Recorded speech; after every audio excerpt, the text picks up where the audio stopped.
नमो भगवते वासुदेवाय। ॐ नमो भगवते वासुदेवाय। ॐ नमो भगवते वासुदेवाय। नारायणं नमस्कृत्य नरं चैव नरोत्तमं देवीं सरस्वतीं व्यासं ततो जयमुदीरयेत्। शृण्वतां स्वकथः कृष्ण पुण्यश्रवणकीर्तन यद्यन्तस्तो हि भद्राणि विधुनोति सुयत्स्यताम्। नष्टे प्रायेषु भद्रेषु नित्यं भागवत सेवया भगवत्युत्तमश्लोके भक्तिर्भवति नैष्ठिकी। ॐ अज्ञानतिमिरान्धस्य ज्ञानाञ्जनशलाकया चक्षुरुन्मीलितं येन तस्मै श्रीगुरुवे नमः। मूकं करोति वाचालं पङ्गुं लङ्घयते गिरिं यत्कृपातमहं वन्दे परमानन्दमाधवम्। वाञ्छाकल्पतरुभ्यश्च कृपासिन्धुभ्य एव च पतितानां पावनेभ्यो वैष्णवेभ्यो नमो नमः। जय श्री कृष्ण चैतन्य प्रभु नित्यानंद श्री अद्वैत गदाधर श्रीवासादि गौर भक्तवृंद। हरे कृष्णा कृष्ण कृष्णा हरे हरे, हरे राम राम राम हरे हरे, हरे कृष्णा कृष्ण कृष्णा हरे हरे, हरे राम राम राम हरे हरे। हरे कृष्णा। आप सभी को दंडवत प्रणाम। श्रीमद् भागवत महापुराण सत्रों की इन श्रृंखला में हम आज स्कंद 1 अध्याय 15 पर अपनी चर्चा को परस्पर पठन मनन श्रवण के द्वारा श्रील प्रभुपाद जी द्वारा रचित पुस्तक, जिसमें उन्होंने विस्तृत व्याख्या तात्पर्य शब्द संधि विच्छेद सबके द्वारा हमें इस विषय को सहजता से समझने का प्रयास करने के यदि हम इच्छुक हैं तो समस्त प्रकार से उन्होंने मार्ग प्रशस्त किया है। श्रील प्रभुपाद के चरणों में नमन करते हुए, गुरु महाराज का आशीर्वाद प्राप्त करते हुए, समस्त वैष्णव वृंद के सहयोग से हम लोग इन सत्रों का संचालन करने का प्रयास कर रहे हैं। आप सभी से अनुरोध रहेगा कि जिनके पास पुस्तक है वो पुस्तक को थोड़ा समय दें, ना केवल इन सत्रों को अपितु पुस्तक को भी। और जिनके पास पुस्तक उपलब्ध नहीं है वो जब इस पुस्तक के अंश यहाँ मैं आप सबके साथ दिखाती हूँ तो उस पर विशेष ध्यान दें, क्योंकि शास्त्रों की वाणी को श्रील प्रभुपाद ने जितनी सरल भाषा में लिखा है उतना हमारी तरफ से भी प्रयास आवश्यक है कि हम जीवन को बृहद और गंभीर तरीके से समझने के लिए उन पर ध्यान दें। तो विषय पर आते हैं। अध्याय 15 जिसका नाम है पांडवों की सामयिक निवृत्ति, जिसमें अब तक के सत्रों में हम ये देख चुके हैं कि किस प्रकार युधिष्ठिर महाराज समस्त प्रकार के अपशगुनों को पिछले सत्रों में पहचान कर नारद मुनि द्वारा किए गए जो भविष्यवाणी थी, जो संकेत थे भगवान के मर्त लोक छोड़कर लीला रूप में जाने के समाचार के, उसकी प्रतीक्षा ही कर रहे थे एक प्रकार से। और अर्जुन के 7 मास पश्चात द्वारका से लौट के आने पर उनकी भाव भंगिमा, उनके कांतिहीन चेहरे को देखकर युधिष्ठिर महाराज को ये निश्चित रूप से विश्वास हो गया कि कुछ तो बहुत अप्रिय हुआ है। और भक्त के जीवन में अप्रिय क्या होता है? भक्त के जीवन में अप्रिय होता है भगवान की विस्मृति, भगवान से साथ छूटना, भगवान से दूरी बढ़ना। भक्त के जीवन में इसके अतिरिक्त और कोई अप्रिय बात नहीं होती। भक्त भगवान के ऊपर इस प्रकार से पूर्ण विश्वास और आश्रय के साथ रहता है कि भगवान नाम हम सबके लिए क्या हुआ? भगवान नाम। जैसे आप एक भक्त का जीवन अगर आज के वैष्णव का जीवन देखेंगे तो वो सबसे ज्यादा व्यथित कब दिखता है? जब वो कहता है ओ सारे काम हो गए पर मेरी माला नहीं हुई, मेरा अध्ययन नहीं हुआ, मेरा गीता पाठ नहीं हुआ। तो उसी प्रकार से युधिष्ठिर महाराज के जीवन का अगर कुछ सबसे अप्रिय समाचार हो सकता था तो वो ये कि भगवान अब यहाँ पर लीला रूप में शरीर छोड़कर नित्य लोक को जा चुके हैं। और अर्जुन की भाव भंगिमा ने इसे पुष्ट कर दिया। तो अध्याय 15 में अर्जुन जो रूंधे गले से हैं, जो युधिष्ठिर के प्रश्नों के उत्तर नहीं दे पा रहे थे ढंग से, वो पिछले सत्र में भगवान द्वारा किए गए समस्त उपकारों को स्मरण करते हैं। किस प्रकार द्रौपदी का केश खोल देने वाले कौरव पूरे वंश को उन्होंने समस्त स्त्रियों के केश खुलवा दिए, क्योंकि भगवान अपने प्रति किए गए अपराध को क्षमा कर सकते हैं पर अपने भक्तों के प्रति किए गए अपराध को कभी क्षमा नहीं करते। किस प्रकार जरासंध को भीम ने भगवान के प्रताप से मारा। किस प्रकार श्लोक संख्या 21 में, जो हमारे लिए बहुत महत्व का है, अर्जुन कहते हैं मैं वही अर्जुन हूँ, वही गांडीव धनुष मेरे पास है, वही तीर है, वही घोड़ों के द्वारा खींचे जाने वाला रथ है और उन्हें इस्तेमाल करने वाला मैं वही अर्जुन हूँ जिसके सामने समस्त राजा सिर झुकाया करते थे। पर आज भगवान की अनुपस्थिति में ये सब कुछ शून्य हो गया है। ये वैसे ही है जैसे राख में घी की आहुति डालना, छड़ी, जादू की जो छड़ी है उससे धन एकत्र करना, या बंजर जमीन में बीज बोने जैसी बात हो गई। अर्जुन ये सारा ये स्पष्ट करने के लिए करते हैं कि जीवन में जो भी ऐश्वर्य है, जो भी संपत्ति है, जो भी प्रताप है, जो भी वैभव है, वो भगवान की कृपा मात्र से है और जीव इसको जितने जल्दी समझ ले उतना अच्छा है। इसका अर्थ ये नहीं कि भगवान से डरने की आवश्यकता है, इसका अर्थ ये है कि भगवान के प्रति अपना प्रेम, अपना अनुराग, अपनी शरणागति और बढ़ाने की आवश्यकता है। तो इस विश्वास के साथ जीना है। तो जैसा हम सत्रों के आरंभ में करते आए हैं, पहले हम कुछ श्लोकों का वाचन करेंगे और तत्पश्चात उन पर विस्तार से चर्चा करने का प्रयास करेंगे। तो मैं आप लोगों के सामने स्क्रीन शेयर कर रही हूँ। जिनके पास पुस्तक है वो पुस्तक से वाचन करें, अन्यथा यहाँ स्क्रीन पर आपको स्पष्ट रूप से श्लोक दिख जाएंगे। तो अध्याय 1 स्कंद 1 अध्याय 15 श्लोक संख्या 22 से हम लोग आज का वाचन करेंगे। राजन्स्त्वया अनुपृष्टानां सुहृदां न सुहृत्पुरे विप्रशापविमूढानां निघ्नतां मुष्टिभिर्मिथ वारुणिं मदिरां पीत्वा मदोन्मथितचेतसाम् अजानतामिवान्योन्यं चतुः पञ्चावशेषिता प्रायेण एतद्भगवत् ईश्वरस्य विचेष्टितं मिथो निघ्नन्ति भूतानि भावयन्ति च यन्मिथ जलौकसां जले यद्वन्महान्तो वदन्त्यरीयस दुर्बलान् बलिनो राजन् महान्तो बलिनो मिथ एवं बलिष्ठैर्यदुभिर्महद्भिरितरान् विभु यदुन्यदुभिरन्योन्यं भूभारान् संजहारः देशकालार्थयुक्तानि यतताप उपशमानि च हरन्ति स्मरतः चित्तं गोविन्द अभिहितानि मे।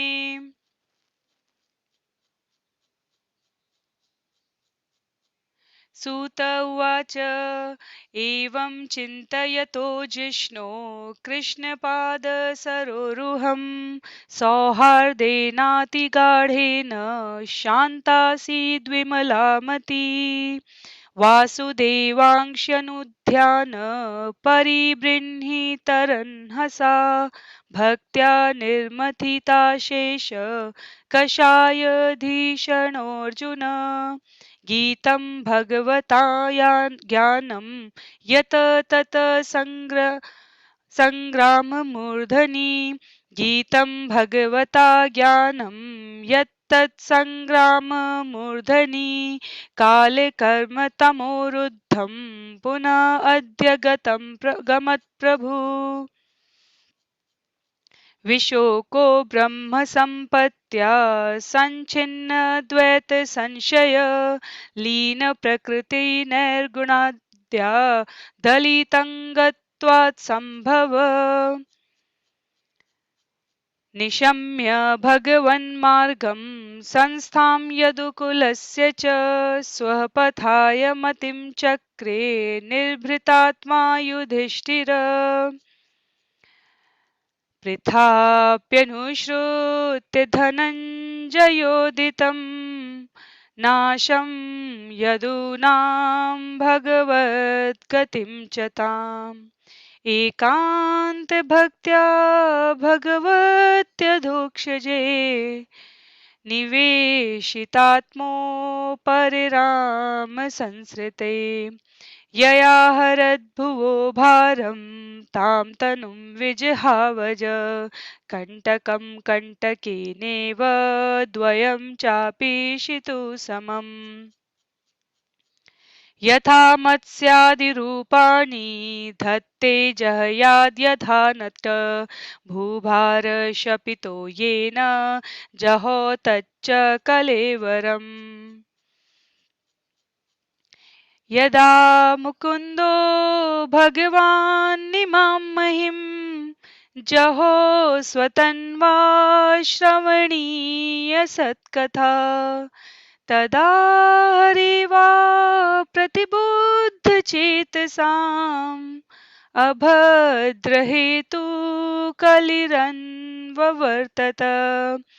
हरे कृष्णा कृष्णा कृष्णा हरे हरे हरे राम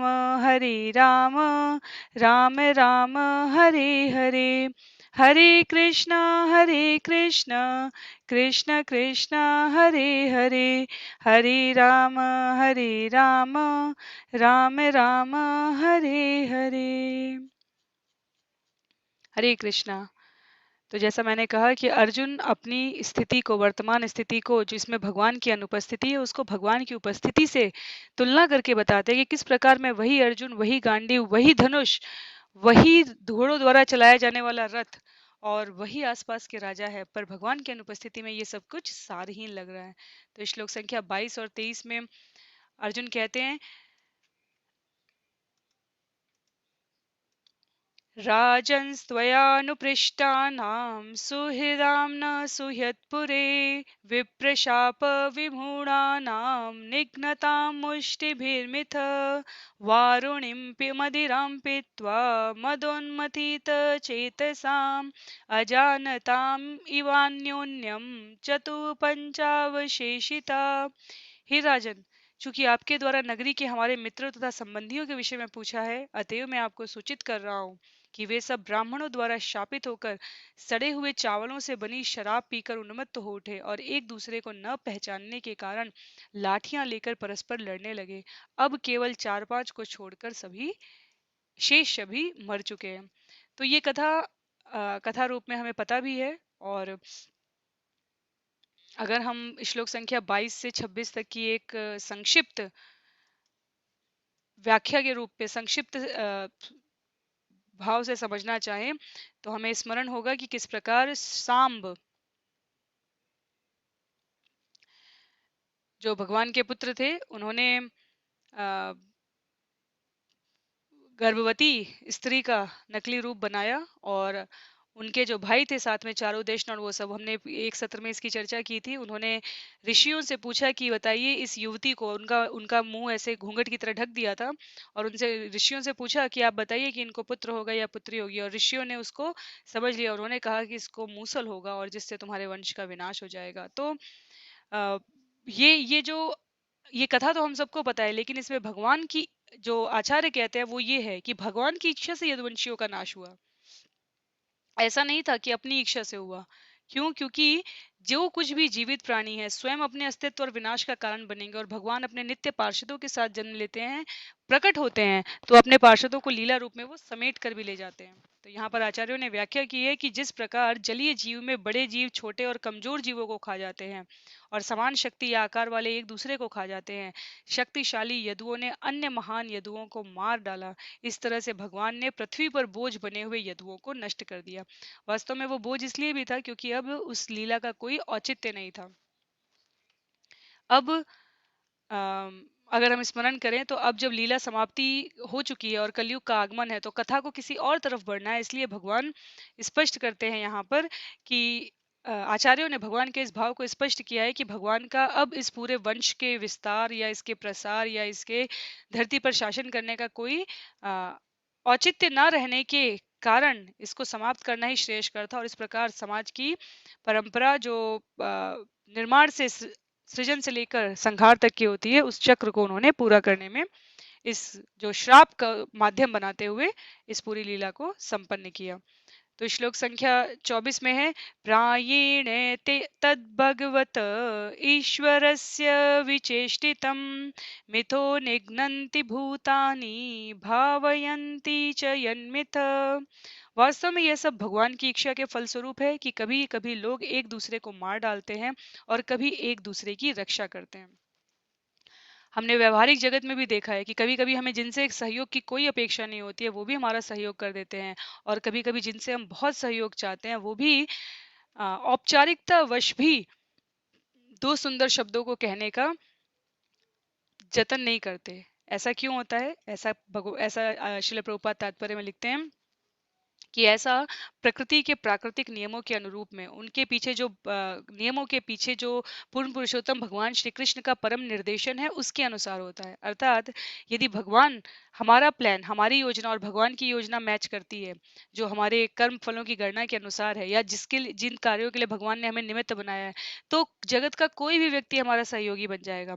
और अगर वो योजना और हमारी योजना अर्थात प्रारब्ध की, भगवान की निर्देशानुसार योजना हमारी योजना से मैच नहीं करती है, मिलाप नहीं होता है, मेल नहीं खाती है, तो जो हमारा सुहृद, अत्यंत सुहृद शुभ चिंतक होगा वो भी हमारी मदद नहीं कर सकता। तो प्राकृतिक नियमों की ये जो भगवत गीता में भी इसकी पुष्टि हुई है कि प्राकृतिक नियम जो प्रकृति के संसर्ग में चलते हैं वो केवल और केवल तभी उल्लंघन होते हैं जब यदि भगवान को कोई व्युतिक्रम लाना हो, अन्यथा ये सब कुछ नियम के अनुरूप ही चल रहा है। और भौतिक जगत में जब भगवान की इच्छा या भगवान के द्वारा स्थापित नियमों का उल्लंघन होता है तब तब मनुष्य और राष्ट्रों के बीच में युद्ध होने लग जाता है। तो हमें क्या समझना है, जो प्रकृति द्वारा, शास्त्र द्वारा, भगवान के कहे गए वचनों के द्वारा बनाए गए नियम है उसके अनुसार राष्ट्र का पालन होना चाहिए। स्थापित नियम ये है, क्या है वो नियम? स्थापित नियम जो शास्त्रों ने किया है वो ये कि जो भी करें, जो भी खाएं, यज्ञ करें, दान दें, कर्म करें, सब भगवान की पूर्ण तुष्टि के निमित्त करें। अब यदि उनके विरुद्ध हम कुछ भी कर रहे हैं तो निश्चित रूप से जो स्थापित नियम है उसमें व्युतिक्रम आता है। अपनी वैयक्तिक स्वेच्छाचारिता के लिए कोई स्थान नहीं है इस जगत में। जैसे एक बहुत बचपन में हम लोगों ने एक अंग्रेजी पुस्तक में, इंग्लिश के सब्जेक्ट में हम लोगों ने कहानी सुनी थी ना, जिसमें एक एक बच्चा, एक युवक, नौजवान युवक सड़क पर अपनी छड़ी, जो उसका बैट था, छड़ी बैट जो भी कह लीजिए, उसको ऐसे घुमाते घुमाते घुमाते घुमाते चल रहा था। तो जैसे वो चल रहा हो और आप सोचिए कि एक डंडे टाइप की चीज अगर आप गोल गोल घुमाते हुए चल रहे हैं तो आपके अगल बगल जो लोग हैं उन्हें असुरक्षा है, किसी के नाक पे लग सकती है, किसी के सिर पे लग सकती है। तो वो जब इस प्रकार से चल रहा था तो कई लोगों ने उसे टोकने की कोशिश की, मत करो मत करो मत करो, और वो सभी को कुछ ना कुछ उल्टा सीधा जवाब देता चला गया। तो एक प्रौढ़ व्यक्ति सामने से आ रहा था, उसके जाने वाली दिशा के विपरीत दिशा से आ रहा था। तो उसने देखा कि वो इस प्रकार छड़ी घुमाते हुए जा रहा है। तो उसने कहा, उसने विनम्र शब्दों में कहा उस प्रौढ़ व्यक्ति ने उस युवक से कि एक मिनट रुको, तुम क्या कर रहे हो? बोले कि मेरे को छड़ी घुमाने का इस तरीके से मन कर रहा है, मैं घुमा रहा हूँ। उसने कहा लेकिन तुम्हें पता है इससे दूसरे को चोट लग सकती है। तो उसने कहा मैं इस स्वाधीन देश का नागरिक हूँ, मैं जो करना चाहूँ वो कर सकता हूँ। और तब उस प्रौढ़ व्यक्ति ने उसका 2 मिनट का लेक्चर सुनने के बाद कहा, इस पर उस युवक ने काफी समय तक अपनी स्वाधीनता की बात कही। तो उस प्रौढ़ युवक ने उसके कंधे पर हाथ रखते हुए कहा, नवयुवक के कंधे पर हाथ रखते हुए, तुम्हारी स्वाधीनता, तुम्हारी स्वतंत्रता वहां समाप्त होती है, तुम्हारी स्वाधीनता की सीमा वहां समाप्त होती है जहां मेरी स्वाधीनता की सीमा शुरू होती है। अर्थात जितना अधिकार इस सड़क पर छड़ी घुमाने का तुम में है चलते हुए, उतना ही अधिकार इस सड़क पर चलते हुए सुरक्षित महसूस करने का मुझे भी है। तो तुम्हारी छड़ी की ये गोल गोल गोल गोल सीमा वहां समाप्त होती है जहां से मेरी नाक शुरू होती है। तो मैंने आपको विस्तार में कहा, वहां वन लाइनर, एक एक पंक्ति के कॉन्वर्सेशन थे, तो उसमें वो कहते हैं तुम्हारी स्वतंत्रता वहां समाप्त होती है जहां वो मेरी स्वतंत्रता में बाधा बनती है। तो प्रकृति के नियम, हम अपनी जो हमें फ्री विल दी है भगवान ने, स्वच्छंद तरीके से सोचने की, समझने की और कार्य करने की, वो स्वच्छंदता, वो स्वतंत्रता वहां समाप्त होती है जहां वो शास्त्र में दिए गए नियमों का उल्लंघन करती है। अर्थात मनुष्य के रूप में यदि हमारे पास विवेक है जो हमें पशुओं से भिन्न करता है, खाना, सोना, उठना, बैठना, अपनी रक्षा करना, इंद्रिय भोग करना, ये मनुष्य और पशुओं में समान है। और हम ये भगवत गीता की चर्चा में हमेशा कहते हैं कि इनफैक्ट पशु हमसे कई गुना ज्यादा अच्छे से करते हैं ये काम। हम अपने पूरे जीवन में एक मनुष्य एक संबंध के साथ कितने बच्चे पैदा कर सकता है। और जब आप कुत्ते की योनि में होते हैं तो आप कई गुना ज़्यादा बच्चे पैदा कर सकते हैं। हम कितना खा सकते हैं और हाथी कितना खा सकता है, हम कितना उड़ सकते हैं और चील और गिद्ध कितना उड़ सकते हैं, हम कितना समुद्र में नीचे जा सकते हैं और कितना जा सकते हैं, जहाँ जिस गहराई तक हम पहुँचे नहीं है वहाँ भी समुद्र में जीव निवास कर रहे हैं। तो हमारी सीमा है, इन 4 चीज़ों में हम अन्य जीवों का मुकाबला नहीं कर सकते। लेकिन एक क्या है, इंटेलिजेंस, बुद्धिमत्ता, सोचने की क्षमता, विवेकशीलता, वो हमें पृथक बनाती है। और इसलिए भगवान जो जीवात्मा है वो भगवान की जो तटस्थता शक्ति का विस्तार है उसमें वो कहते हैं कि स्वतंत्र इच्छा शक्ति मिली है जीव को। हम इस क्षण चाहें तो अपना जीवन यहाँ से अभी से भगवान को शरणागत कर भागवतम पढ़ते हुए भगवत गीता भगवान के बताए गए नियमों का पालन कर अत्यंत उदात्त तरीके से चला सकते हैं। और हम चाहें तो इसी प्रकार खाने सोने मरने के लिए अपने आप को छोड़ सकते हैं। तो पेट भरने वाली जो शिक्षा है आज, जिसे कहते हैं कि इससे पेट तो कुत्ते भी भर लेते हैं, मनुष्य मात्र एकमात्र शायद ऐसा प्राणी है इस पूरे जगत में जो इस धरती पर रहने के लिए, घर बनाने के लिए किराया देता होगा, पैसे खर्च करता होगा।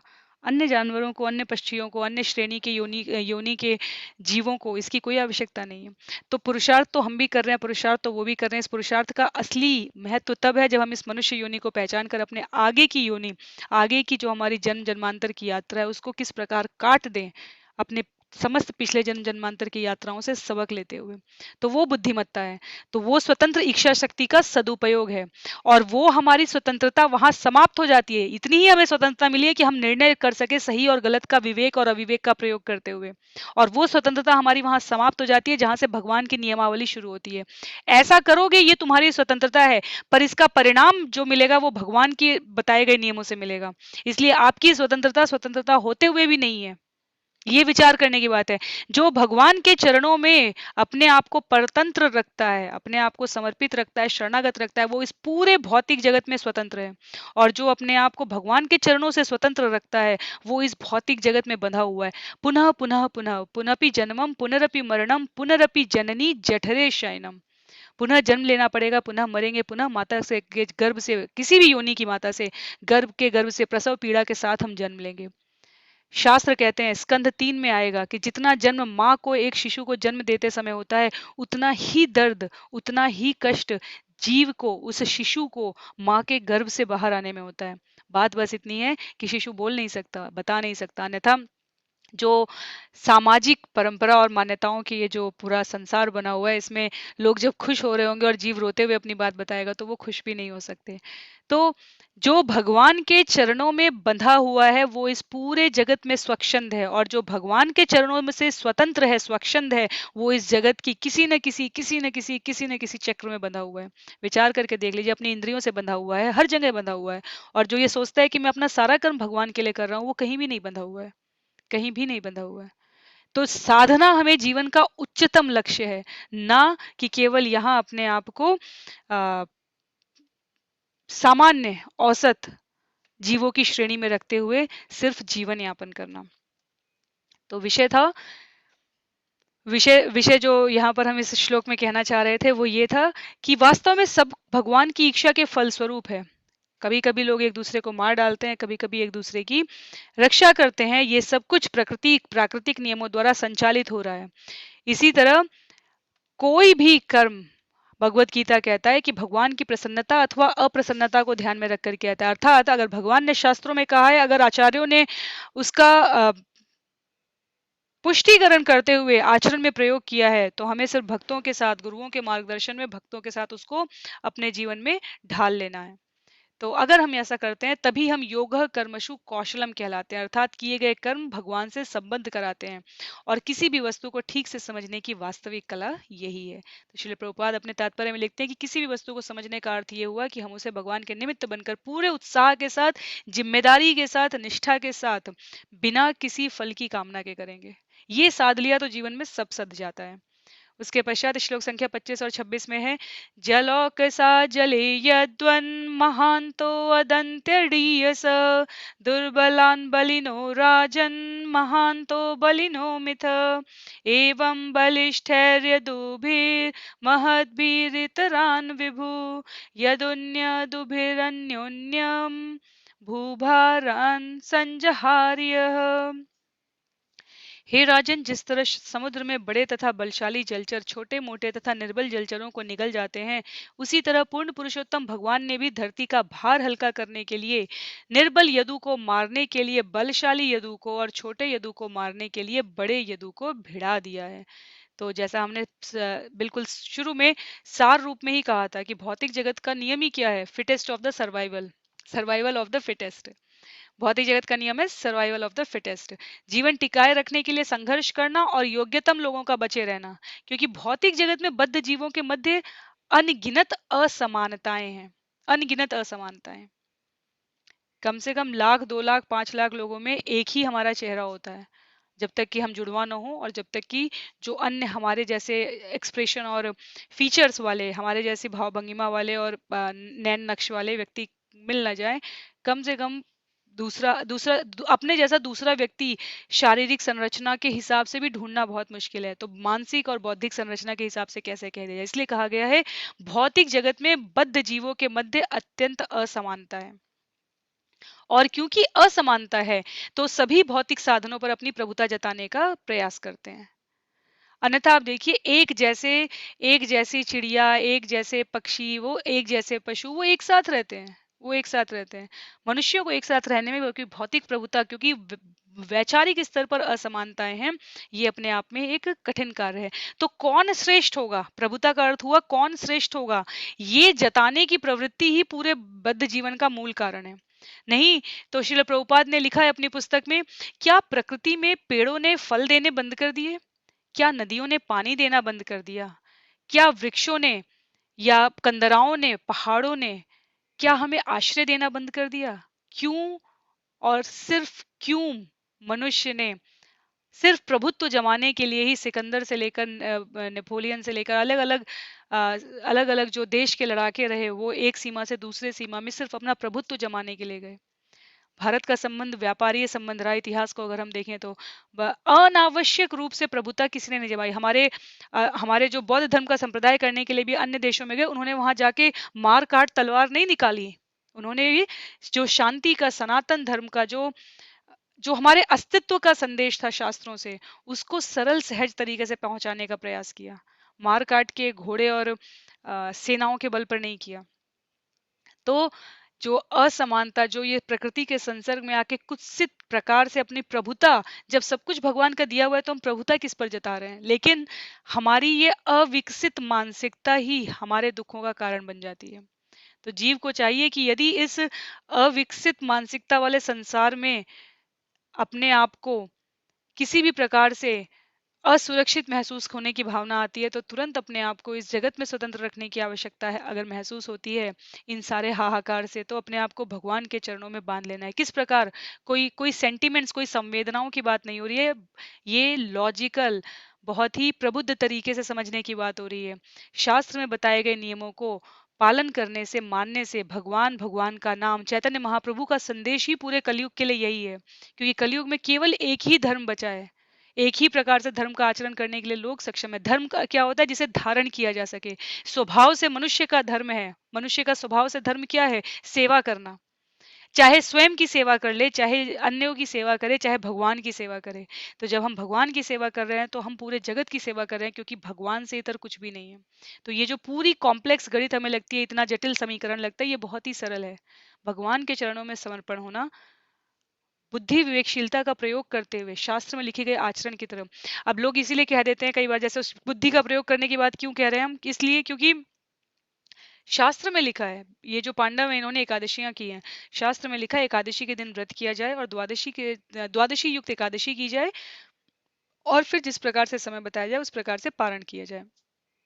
लोग कहने लग जाते हैं हम एकादशी, द्वादशी, त्रयोदशी, चतुर्दशी, पंचमी हम पूरे 5 दिन करना चाहते हैं हर महीने में। ऐसा शास्त्र में नहीं लिखा है, लेकिन यदि आप करना चाहते हैं तो ये आपका अपना तरीका है फॉलो करने के। फिर उसमें अगर आपकी स्वास्थ्य पे किसी प्रकार के, कहीं पर किसी प्रकार की अड़चन आती है, तो आप उसके लिए शास्त्र को दोष नहीं देते। हम तो भगवान के लिए व्रत कर रहे थे और फिर ऐसा क्यों हो गया? तो हमें सरल सहज तरीके से आचार्यों द्वारा दिखाए गए मार्ग का सिर्फ अनुपालन करना है। और ऐसा करने से हम इस भौतिक जगत का ये जो जीवन संघर्ष है उसमें नहीं फंसते हैं, उसमें नहीं फंसते हैं। हम क्या हैं, अगर हम सहज भाव से परमेश्वर की सेवा करने लगें और खुद लाभ लेने के लिए भगवान की नकल ना करें, तो भगवान निश्चित रूप से ऐसे लोगों का ध्यान रखते हैं।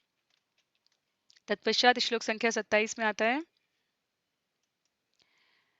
देश कालार्थयुक्तानि ह्यत्तापोपशमानि च हरन्ति स्मरतश्चित्तं गोविंदाभिहितानि मे।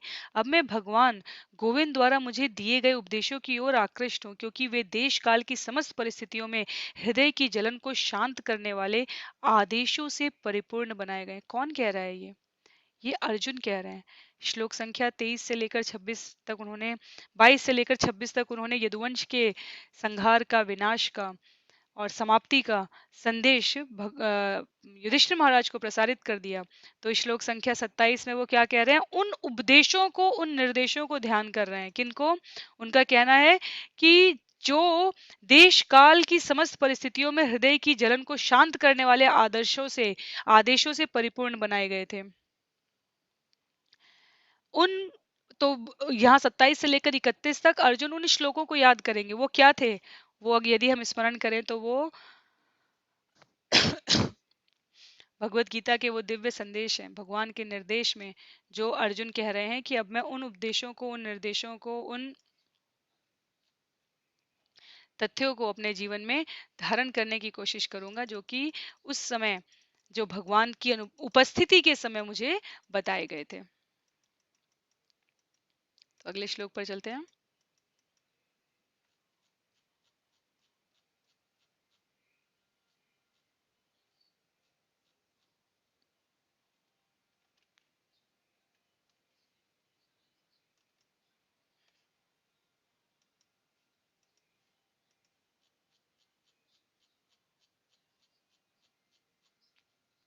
सूत उवाच एवं चिन्तयतो जिष्णो कृष्णपादसरोरुहं सौहार्देनातिगाढेन शान्तासीद्विमलामती।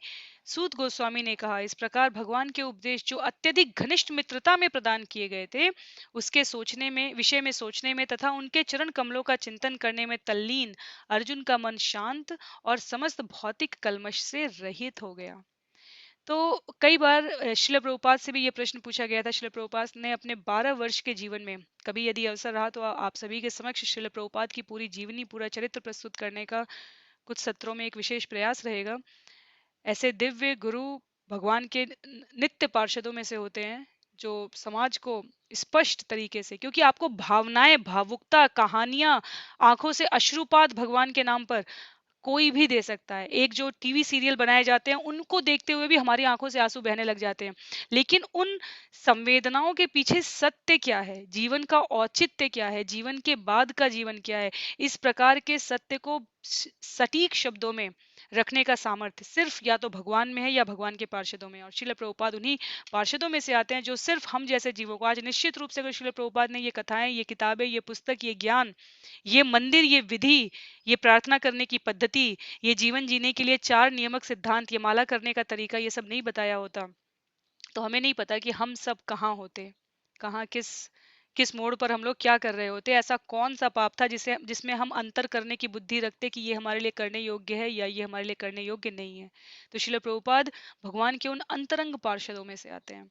और श्रील प्रभुपाद ने 12 वर्ष के अपने जो प्रचार का, उनका जो विदेश से में एक बार जाने के बाद आरंभ किया था, उसमें उन्होंने 14 से ज्यादा बार पृथ्वी की परिक्रमा करते हुए हर हफ्ते और प्रतिदिन प्रतिदिन वो कम से कम 10 से 12 लेटर लिखते थे, पत्र लिखते थे। उस समय ईमेल और फोन नहीं थे। ये सब क्यों? क्योंकि ज्ञान को सही प्रकार से, सही रूप में, सही स्रोत से रखा जा सके, इसके लिए उन्होंने प्रयास किया था। तो यहाँ पर हमारे सूत गोस्वामी जी कहते हैं कि किस किस उसको याद रखते हैं। तो श्रील प्रभुपाद से पूछा गया कि आपकी, क्योंकि आप वपु रूप में है, वपु अर्थात शरीर रूप से, आपके जाने के पश्चात हमारा मार्गदर्शन कौन करेगा? तो श्रील प्रभुपाद ने कहा था, मेरी पुस्तकें, हम आप सबका मार्गदर्शन करेंगी। मेरे द्वारा कही गई बातें, मेरे द्वारा किया गया आचरण आपका मार्गदर्शन करेगा। तो यहाँ पर सूत गोस्वामी उसी प्रकार कहते हैं कि भगवत गीता में भगवान और जीव दोनों सनातन कहे गए हैं, और श्रील प्रभुपाद इसकी व्याख्या लिखते हैं इसी श्लोक के तात्पर्य में। तो जो कुछ भी भगवान वेदों में कह के गए हैं सूत्रों के रूप में, क्योंकि भगवत गीता का एक नाम गीतोपनिषद है, भगवान के द्वारा गाया गया गान है। भागवतम क्या है? भगवान के भक्तों द्वारा गाया गया गान है, भगवान और भक्त के बीच की लीला का परस्पर विनिमय है। लेकिन भगवत गीता निश्चित रूप से गीतोपनिषद है, भगवान के द्वारा गाया गया गीत है वो। तो तो भगवान कहते हैं कि वो जो मैंने कहा है, उस ज्ञान को शुद्ध अवस्था में धारण करोगे तो वो भक्तिमय सेवा का आधार बनेगी, और उनसे मनुष्य जीवन की उन समस्याओं का हल निकलेगा जिसकी जानकारी या ज्ञान के अभाव में अशुद्ध ज्ञान की प्राप्ति रहती है।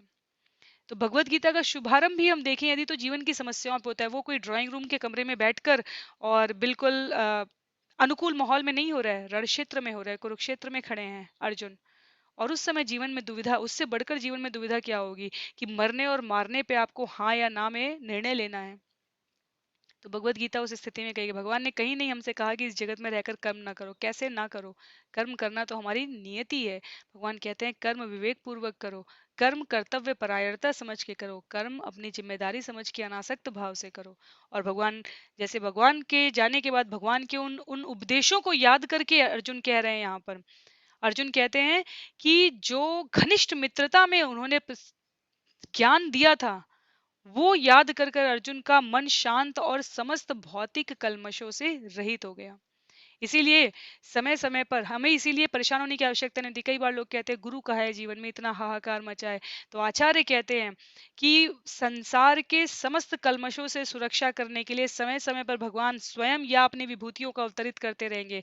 हमें तो उनके द्वारा किए गए दिए गए आदेशों का, किए गए कार्यों का अनुपालन ही करना है। चैतन्य महाप्रभु ने जब नाम संकीर्तन का प्रचार किया, पहला असहयोग आंदोलन चैतन्य महाप्रभु ने लाया।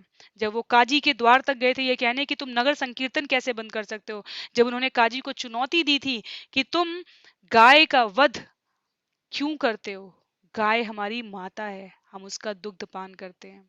वो पहला असहयोग आंदोलन था हमारे इतिहास का। और तो इसीलिए भक्त बनने का अर्थ, भगवान की शरणागति लेने का अर्थ ये नहीं हुआ कि निष्क्रिय हो गए जीवन से। सामाजिक जीवन की अति सक्रियता होती है भक्त के जीवन में। भक्त कभी निष्क्रिय नहीं हो सकता, क्योंकि भक्ति का अर्थ ही है भगवान द्वारा दी गए कार्यों को सेवा रूप में करना। तो भक्त, आप देखेंगे श्रील प्रभुपाद का कोई भक्त कहीं किसी कंदरा में जाकर नहीं बैठा है। जो कंदरा में बैठे हुए वो अति दिव्य जीव है, अति दिव्य जीव है, पर उनसे जो साधारण समाज है उसका उसकी पहुंच नहीं है वहां तक। और जीवन तो हम एक बार शरीर लेने के बाद हमें जीवन जीना ही जीना है, चाहे शरीर का भरण पोषण करने का हो, चाहे अपने ऊपर आश्रित जीवों को पालने की बात हो, चाहे समाज के प्रति हमारी जो निष्ठा, जो हमारी जिम्मेदारी है उसका निर्वहन करने की बात हो। भक्त कभी निष्क्रिय नहीं होता, भक्त अति सक्रिय होता है, क्योंकि वो अपने केंद्र में भगवान को रख के उन समस्त कार्यों को जो भी उसके जीवन में आते हैं उसे भगवान की आज्ञा मानकर अनुपालन करता है। तो चैतन्य महाप्रभु ने इस कलयुग के लिए निरंतर कीर्तन करने की, नाम जप करने की संस्तुति की है। उनका कहना है इससे नाम जप का, आजकल लोग चैंटिंग मेडिटेशन, विदेश में ये शब्द बहुत पॉपुलर हो गया, चैंटिंग मेडिटेशन। गाय को, गाय के साथ आप स्वयं को कुछ समय तक, गाय के शरीर के साथ स्वयं को कुछ समय तक रखने से आपके शरीर में बड़ी सकारात्मक ऊर्जा होती है। $200 पर घंटे का चार्ज लगाया जा रहा है। काऊ कडलिंग कहा जा रहा है उसे विदेशों में। और हम जब गाय का गोबर और गाय के साथ रहने की अपनी जो पद्धति थी उसको हेय देखने लगे, वो स्वयं की जड़ों से दूर जाने की बात है। तो विषय विषय यहाँ पर किसी राष्ट्रवाद की और उसकी नहीं हो रही है, विषय है सनातन की जड़ों में अगर हमें जीवन जीने का, देखने का, समझने का अवसर मिला है, तो उन जड़ों को पकड़ के हम पूरे लहलहाते वृक्ष का जो भी उत्पाद है उसका सुंदर सेवन कर सकते हैं। तो हमें अपनी जड़ों को पकड़ना है। हम, और वो जड़ें क्या हैं? कलयुग के लिए हरिनाम की संस्तुति है, भगवान का नाम, भगवान का काम। भगवान का नाम लेते हुए भगवान हमारे हृदय में प्रस्फुटित होकर हमें अपना काम करने की प्रेरणा देंगे, ऐसा हमारे जीवन में दृढ़ विश्वास होना चाहिए, और हमारे जीवन का आचरण भी वैसा ही होना चाहिए। तो यहाँ पर अर्जुन कहते हैं कि अब मैं उन उद्देश्यों को, उन उन सिद्धांतों को, उन निर्देशों को अपने जीवन में अनुपालन करूंगा, क्योंकि उनका स्मरण मात्र मेरे कल्मशों को शांत कर रहा है। वो कहते हैं वासुदेवांग्रि ध्यान परिबृंहितरन्हसा भक्त्या निर्मथितशेष काषायधीषणार्जुन। अर्जुन द्वारा भगवान श्री कृष्ण के चरण कमलों का निरंतर स्मरण किए जाने से उसकी भक्ति तेजी से बढ़ गई, जिसके फलस्वरूप उसके विचारों का सारा मैल दूर हो गया। अर्थात अभी तक उसे जो कष्ट था, वो दुख था कि यदुवंशी चले गए, अब कोई बचा नहीं है, तो वो कष्ट उसका अब दूर होने लगा। क्यों? क्योंकि वो अब विषय को सही परिप्रेक्ष्य में समझ गया। ये तो भगवान के द्वारा सृजित निर्माण और सृजन था, जिससे जो कि अब संहार की स्थिति तक पहुंच चुका है। तो भौतिक कल्मश से इकट्ठी हुई जो इच्छाएं, जो बोध है भावनाओं का, वो जीव के अस्तित्व के जो आध्यात्मिक अस्तित्व है उसको कई बार हतोत्साहित कर देता है। और जब तक हम भगवान का ये दिव्य संदेश याद नहीं करते हैं, तब तक हमें क्या लगता है कि इस जगत के रुचि और अरुचि में हम अपने आप को एक पक्ष की तरफ पाते हैं, या तो कभी रुचि वाले पक्ष में या कभी अरुचि वाले पक्ष में। जबकि श्रील प्रभुपाद तात्पर्य में भी बताते हैं सूत गोस्वामी के शब्दों में, ये सब कुछ मिथ्या और क्षणिक होता है। ये भौतिक जगत ये भौतिक जगत भगवान की पूरी ब्रह्मांड, पूरी सृष्टि का एक चौथाई हिस्सा है।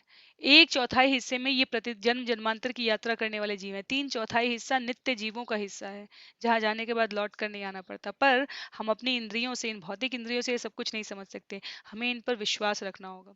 जैसे जब जब हमें बुखार होता है, या अभी जैसे वायरस है, तो जो टेस्ट किया जा रहा है तो उसमें बताया जा रहा है कि ये है, कोई तरीका है, कोई फॉर्मूला है, हमें तो नहीं दिख रहा है, हमें उसका प्रभाव दिख रहा है। तो उसी प्रकार से हमें भौतिक जगत में रहने का और आध्यात्मिक जगत का सेवन करने का प्रभाव पता चलता है। जब हम भगवान की कथा सुनते हैं तो हमारे जीवन में सकारात्मकता होती है, विश्वास होता है, कार्यों के करने के प्रति ऊर्जा होती है, अपने आसपास की समस्याओं से हम खुद को बड़ा समझते हैं। और जब यही कथा अध्यात्म नहीं होता है और केवल भौतिक जगत होता है, तो हर समस्या हमें अपने आप से बड़ी लगती है। तो ये सब जो छोटे-छोटे बिंदु है ना, जब जब मछली पानी के बाहर आती है तभी उसे पानी की महत्ता समझ में आती है। हम सबका जीवन स्वाभाविक रूप से आध्यात्मिक है, और केवल जब हम उस अध्यात्म से अपने आप को बाहर लेकर आते हैं, तभी हमें बाहर की छटपटाहट महसूस होती है। तो ये सारे बिंदु हमारे हृदय में दृढ़ रूप में अवस्थित हो जाने चाहिए, और ऐसा केवल तब होता है जब नियमित सत्संग होता है, हर क्षण हरिनाम जप होता है जितना संभव हो सके। श्रील प्रभुपाद चैतन्य महाप्रभु के शब्दों में इसलिए कहते हैं कि कलयुग में एकमात्र नाम जप, नाम जपते हुए काम करते रहने का प्रयास करना है। तो श्लोक संख्या 30 को देखते हैं। गीतम भगवता ज्ञानम यत्तत् संग्राम मूर्धनि काले कर्म तमोरुद्धम पुनः अद्य गमत प्रभु। भगवान की लीलाओं तथा कार्यकलापों के कारण तथा उनकी अनुपस्थिति से ऐसा लगा कि अर्जुन भगवान द्वारा दिए गए उपदेशों को भूल गया हो, लेकिन वास्तव में बात ऐसी न थी, और वह पुनः अपनी इंद्रियों का स्वामी बन गया। तो किसके लिए बात हो रही है? ये अर्जुन की है। जिस प्रकार से अर्जुन का भी व्यवहार था, जिस प्रकार से वो अपने आप को इतना असहाय महसूस कर रहा था, उससे ऐसा लगा कि कहीं न कहीं अर्जुन भगवान द्वारा दिए गए सुंदर शब्दों को, सुंदर ज्ञान को, सुंदर वचनों को विस्मृत कर चुके हैं। क्योंकि ऐसी लीला ही घट रही है, भगवान जा चुके हैं, भगवान के साथ रहने वाले उनके मित्र, पुत्र, पौत्र, बंधु बांधव, परिजन, नगर के नागरिक सब आपस में लड़ मर कट रहे हैं। और इन सारी स्थितियों में एक क्षण के लिए ऐसे लगा कि अर्जुन को वो ज्ञान नहीं है, लेकिन अर्जुन ने पुनः अपने आप को, ऋषिकेश का संसर्ग प्राप्त हुआ था अर्जुन को, तो अर्जुन ने अपने आप को पुनः साध लिया।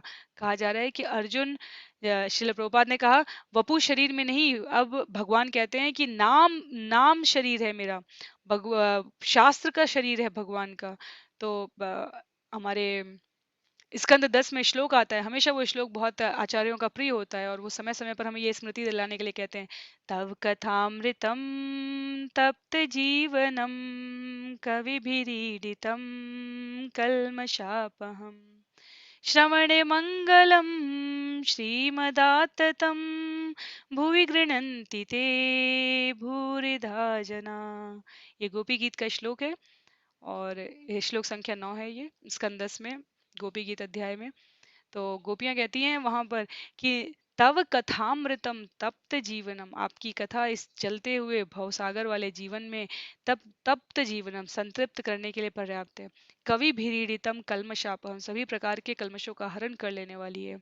और ये जो जिह्वा दी है भगवान ने इंद्रिय के रूप में हमें, इसे भगवान का नाम और भगवान का प्रसाद, ये दो काम करते रहते हैं हम जीवन में, तो हमें भगवान की उपस्थिति सदा सर्वदा महसूस होती रहती है। तो अर्जुन यहाँ पर भगवत गीता के 18वें अध्याय के 65वें श्लोक को यदि हम स्मरण करें, मन मना भव मद्भक्तो मद्याजी माम नमस्कुरु मामे वैश्यसी सत्यम ते प्रति जाने प्रियो असी में। मनुष्य को चाहिए कि वह निरंतर भगवान का चिंतन करे, मन से उन्हें भूले नहीं। मनुष्य को भगवत भक्त बनकर उनको नमस्कार करना चाहिए।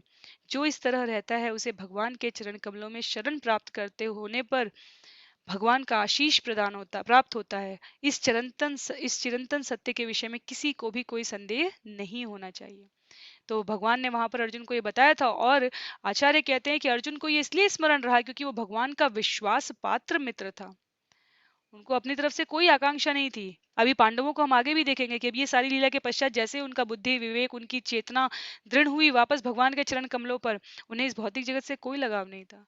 जब यदुवंश को लेकर चले गए और नारद मुनि ने आके हमें संकेत दिया है कि जब आप अपना निर्णय तब करना जब आपको इस प्रकार की सूचना प्राप्त हो, तो उन्होंने ये नहीं कहा नहीं नहीं नहीं चलो ठीक है भगवान चले गए, हम 2 4 10 साल बाद चले जाएंगे, हम थोड़ा और शासन कर लेते हैं, थोड़ा और ऐश्वर्य भोग लेते हैं, इतनी मेहनत से ये राज्य मिला है, मैं ऐसी कोई बात नहीं आई, कभी नहीं आई।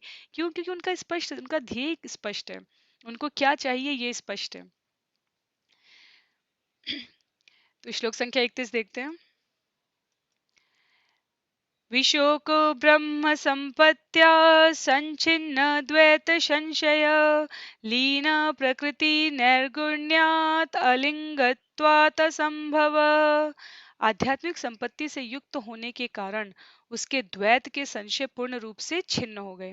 इस तरह वह भौतिक प्रकृति के तीनों गुणों से मुक्त होकर अध्यात्म में स्थित हो गया। अब जन्म तथा मृत्यु के पाश में उसके फंसने की कोई आशंका न थी, क्योंकि वह भौतिक रूप से मुक्त हो चुका था। तो जो द्वैतवाद था, द्वैत का संशयात्म अर्थात जो देहात्म बुद्धि थी, देहात्म बुद्धि मैं मेरा मेरे संबंधी मेरा समाज, ये होना नहीं, ये शब्द जीवन में होना अनावश्यक नहीं है। इस शब्द के साथ ही अपनी पहचान समेट लेना ये अनावश्यक है। इसलिए जो लाइन यहाँ पर प्रयोग हुई है कि भौतिक रूप से मुक्त हो चुका था, उसका अर्थ ये हुआ कि वो इसको कर्तव्य भाव से करने के लिए प्रेरित हो चुका था, उसका वो ज्ञान लौट आया था, और इसमें अपने आप को सदा सर्वदा बसाए रखने का जो हमारा भाव होता है वो समाप्त हो गया था।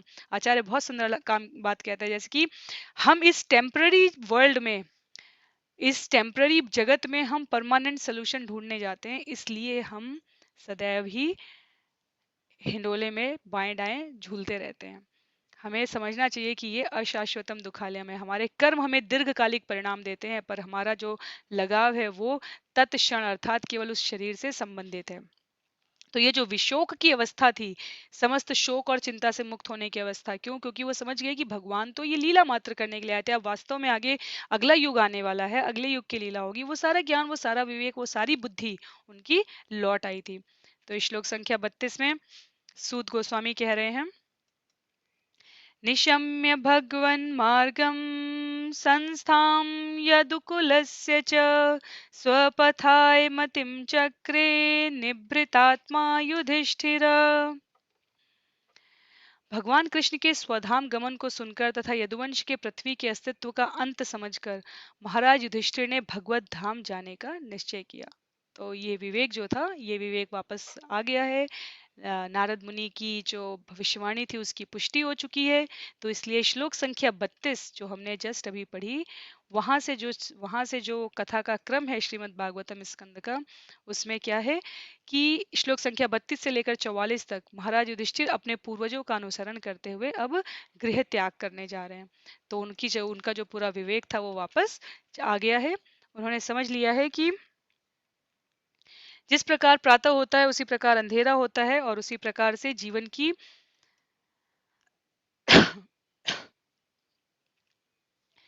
उसी प्रकार से जीवन की नहीं, ब्रह्मांड की गति भी अपने क्रम में चलती रहेगी, और हम उसके एक भाग थे। इतना समय हमारा इस पर अपने आप को, इस शरीर को धारण करके इस लीला में भगवान की सहायक होना था, और अब ये सब कुछ समाप्त हो चुका है। तो इसलिए अब हमें मोहग्रस्त नहीं होना है। अब हमें इस प्राकट्य और तिरोधान के बाह्य लक्षणों को देखकर अपने जीवन की गति को निर्धारित नहीं करना है। ये हमारे संकेत हैं, हमें भी वापस भगवान के चरणों में वापस लौट चलना चाहिए। तो उसके पश्चात श्लोक संख्या 33 में ये विषय आता है, पृथाप्यनु पृथाप्यनुसृत्य धनञ्जयोदितं नाशं यदूनां भगवद्गतिं च ताम् एकान्तभक्त्या भगवत्यदोक्षजे निवेशितात्मोपरिराम संसृते। अर्जुन द्वारा यदुवंश के नाश तथा भगवान कृष्ण के अंतर्ध्यान होने की बात सुनकर कुंती ने पूर्ण मनोयोग से दिव्य भगवान की भक्ति में अपने को लगा दिया और इस तरह संसार के आवागमन से मोक्ष प्राप्त कर लिया। तो कुंती, जो हमें स्मरण होगा कि गांधारी और धृतराष्ट्र की शरीर छोड़ने के पश्चात भी हिमालय में जहां उपस्थित थी, और जब युधिष्ठिर ने, अब पांडवों ने सबने सुनिश्चित किया कि वो अब वो भी उत्तर दिशा की ओर गमन करेंगे, तो जब महाराज युधिष्ठिर ने भगवत धाम जाने का निश्चय कर लिया, तो कुंती महारानी, जो कि पहले से ही, वो तो पहले से ही भगवान की दिव्य भक्ति में लगी हुई थी, और उन्होंने अर्जुन के द्वारा इस सूचना की पुष्टि होने के पश्चात और उससे पहले अपने अपने क्या कहेंगे, जेठ और जेठानी, अपने गांधारी और धृतराष्ट्र के और विदुर के, सबके सबके साथ उन्होंने पूरा समय बिताया था, तो वो सब कुछ उन्होंने पहले से ही देख रखा था। तो ये भगवत धाम जाने का प्रवेश मार्ग है, क्योंकि अब जो पुत्र, जो आखिरी उनके यहाँ पर संबंधी, जिनके लिए वो क्रियान्वयन के लिए उपस्थित थी, वो भी अब यहाँ आ चुके हैं हिमालय में। जब युधिष्ठिर जब गमन करेंगे तो वो भी वहां जा चुके हैं। तो कुंती महारानी भगवान के दिव्य धाम का स्मरण करते हुए अब वो शरीर त्यागने के लिए अपने आप को प्रस्तुत करती हैं। तो श्लोक संख्या 34 आज का हमारा अंतिम श्लोक रहेगा, और तत्पश्चात अगले सत्र में श्लोकों की चर्चा को आगे बढ़ाएंगे। इस अध्याय से संबंधित श्लोक संख्या 34 में है, यया हरद्भुवो भारम ताम तनुम विजहावज कंटकम कंटकेनेव द्वयं चापि शितु समम। सर्वोपरि अजन्मा भगवान श्री कृष्ण ने यदुवंश के सदस्यों से अपना अपना शरीर त्याग करवा दिया, और इस तरह उन्होंने पृथ्वी के भार को उतारा। यह कार्य कांटे को कांटे से निकालने जैसा था, यद्यपि नियंता के लिए दोनों एक से हैं। तो ये बहुत ही अच्छी एक उपमा दी है कि अगर हमारे कहीं अंग में कांटा चुभ जाता है, तो उसको निकालने के लिए हम दूसरे कांटे का प्रयोग करते हैं। तो कहने के लिए दोनों कांटे ही हैं, नियंता के लिए निर्माण रूप में जो है वो दोनों कांटे ही हैं, लेकिन एक कांटा भगवान का प्रयोग हो गया और दूसरा कांटा जो है भगवान को निकालने के लिए उन्होंने उस कांटे का प्रयोग किया। तो यहाँ पर विश्वनाथ चक्रवर्ती ठाकुर बताते हैं कि शौनक ऋषि और जो अन्य ऋषि नैमिषारण्य में सूत गोस्वामी जी से ये कथा सुन रहे थे, क्योंकि ये पूरा भागवतम हमने शुरू के सत्रों में बताया कि ये कहाँ हो रहा है, ये नैमिषारण्य के जंगलों में हो रहा है, क्योंकि ऋषियों ने कलयुग के आने की सूचना सुनकर प्राणी मात्र के कल्याण के लिए और भगवान को प्रसन्न करने के लिए 1000 वर्ष तक चलने वाला ये जो यज्ञ चलाया था, उसमें सूत गोस्वामी ये कथा कह रहे हैं। तो वहां जितने भी शौनक ऋषि के लीडरशिप में, उनके नेतृत्व में अन्य जितने भी ऋषि वहां बैठे हुए थे, वो भगवान के इस प्रकार यदुवंश का विनाश हो गया ये सुनकर बहुत प्रसन्न नहीं थे, कि भगवान ने उनको यदुवंश के सदस्यों से इस प्रकार से शरीर त्याग करवाया जिससे वे संसार के भार को हल्का कर सके। जबकि वो और कोई नहीं है, भगवान के नित्य संगी सखा साथी हैं, जो कि प्रशासनिक देवताओं की सहायता करने के लिए प्रकट हुए थे, और भगवान ने अपने कतिपय विश्वास पात्र देवताओं को यदुवंश में प्रकट होने के लिए आमंत्रित किया, ऐसा शास्त्र कहता है। तो महान उद्देश्य में सेवा करने के लिए बुलाया था, और सेवा पूरी होने के पश्चात मदोन्मत्त होकर परस्पर लड़ भिड़कर अपने भौतिक शरीर त्याग कर वो चले जाते हैं। तो ये एक बार की कथा है वास्तव में पुराण की, कि देवता इस प्रकार इतने मदोन्मत्त थे। जैसे हम उदाहरण अगर याद करें कुबेर के पुत्रों का, अभी दामोदर महीना, 1 महीना ही हुआ है दामोदर महीने को गए हुए, तो कुबेर के दोनों पुत्र नल कुबेर और मणिग्रीव, वो शराब के नशे में मदोन्मत्त होकर नारद जी के सामने भी उन्होंने निर्लज्जता का व्यवहार किया था। तो भगवान नारद मुनि ने श्राप दिया, पर श्राप दिया उनके कल्याण के लिए दिया जब उन्होंने माफी मांगी। तो उसी प्रकार यदुवंश के ये जो लोग हैं, ये वास्तव में भगवान के पार्षद है, पर जो ऋषि हैं वो थोड़े से अपने आप को उतना उतना कंफर्टेबल, उतना उनको संतप्तता नहीं होती ये विषय सुनकर।